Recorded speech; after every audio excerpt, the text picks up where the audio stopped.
நேயர்களுக்கு என் அன்பான வணக்கங்கள்.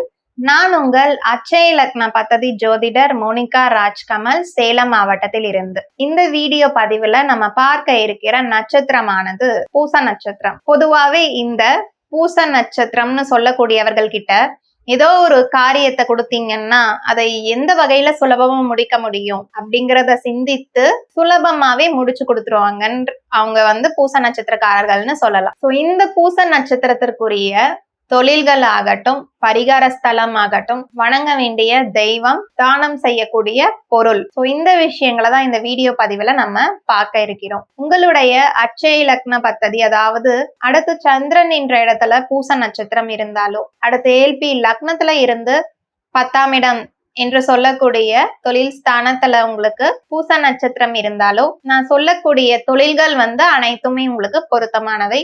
அதே சமயம் உங்களுக்கு தொழில் ஸ்தானாதிபதி ஆகட்டும், நட்சத்திராதிபதி தொழில் இடத்துல இருக்கிறவராகட்டும், இது இரண்டுமே நல்ல இடங்கள்ல அமைஞ்சிருக்கணும். அதுதான் ஒரு முக்கியமான விஷயம். சோ அட்சய லக்ன பத்ததி முறையில ஜாதகம் பார்க்கணும்னு நினைக்கிறவங்க ஸ்கிரீன்ல ஸ்க்ரோல் ஆயிட்டு இருக்க என்னோட கான்டாக்ட் நம்பருக்கு கால் பண்ணி தகுந்த கட்டணம் செலுத்திட்டு அப்பாயின்மெண்ட் பிக்ஸ் பண்ணிட்டு தாராளமாக நீங்க ஜாதகம் பார்த்துக்கலாம். ஆன்லைன் கன்சல்டேஷனும் பார்த்துட்டு இருக்கேன். டைரக்டாவும் கன்சல்டேஷன் பண்றவங்களும் இருக்காங்க. சேலம் மாவட்டத்துல இருக்கவங்க நேரடியாகவும் பார்த்து கொள்ளலாம். சோ இந்த பூச நட்சத்திரத்திற்குரிய தொழில்கள் எதுன்னு பார்க்கலாம். முதல்ல பாத்தீங்கன்னா அரிசி, கோதுமை சம்பந்தப்பட்ட வியாபாரம். அடுத்து பால் பண்ணையாகட்டும், இல்ல பால்கோவா, பாலினால் செய்யப்பட்ட பலகாரங்கள் விற்பனை. சோ இது எல்லாமே பொருந்தும். அடுத்து ஆன்மீக ஆசிரியர்கள் ஆகட்டும், அனுபவம் உள்ள சனி பகவான் எடுத்தோம்னா பூச நட்சத்திரம்ங்கிறது சனி பகவானுடைய நட்சத்திரம்.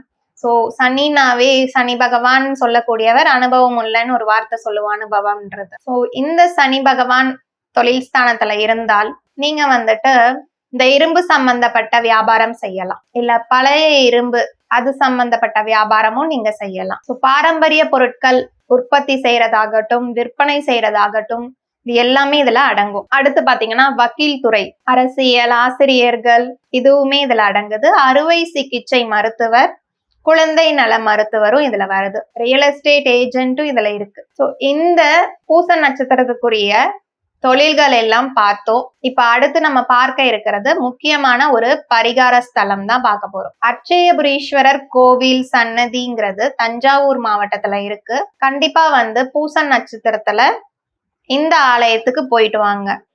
இந்த ஆலயத்துல என்ன விசேஷம்னு கேட்டீங்கன்னா, சனி பகவான் என்று சொல்லக்கூடியவர் மனைவியோட திருமண கோலத்துல காட்சி அளிக்கிறார். உங்க வாழ்க்கையில தீராத பிரச்சனைகள் அப்படிங்கிற சில பிரச்சனைகள் இருக்கும். சோ அந்த பிரச்சனைகளால அவதிப்பட்டு இருக்கவங்க உங்களுடைய ஏல்பி லக்னத்திலேயோ இல்ல தொழில் ஸ்தானத்திலேயோ பூச நட்சத்திரம் போனால் இந்த சன்னதிக்கு போயிட்டு வந்தீங்கன்னா கட்டாயம் ஒரு தெளிவு கிடைக்கும்னு சொல்லலாம். இன்னும் ஒரு சிறப்பு அம்சம் அப்படிங்கிறது இந்த சன்னதிக்கு இருக்கு. சோ என்னன்னா, அட்சய திருதி நாள் அன்னைக்கு இந்த கோவில்ல 8 வகையான பொருட்கள் வைத்து சனீஸ்வரருக்கு அபிஷேகம் செய்வாங்க. சோ அந்த அபிஷேகத்தை பார்த்துட்டு வந்தீங்கன்னாவே சனி பகவானால் உண்டான தோஷங்கள் ஆகட்டும், பிரச்சனைகள் ஆகட்டும், உங்க ஜாதக ரீதியா இந்த மாதிரி ஏதோ தோஷம் பிரச்சனை ஏற்பட்டிருக்கு அப்படின்னா கட்டாயம் ஒரு தெளிவு கிடைக்கும் அப்படின்னு சொல்லலாம்.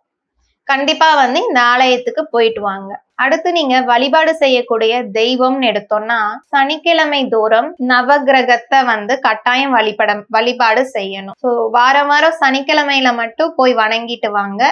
ஒரு 9 வலம் வாங்க நவகிரகத்தை வந்துட்டு நல்லெண்ணெய் தீபம் வைங்க. கட்டாயம் உங்க வாழ்க்கையில இருக்கக்கூடிய பிரச்சனைகள் அப்படிங்கிறது தீர்க்கக்கூடியதாக மாறும். அடுத்து நீங்க தானம் செய்யக்கூடிய பொருள் உளுந்து.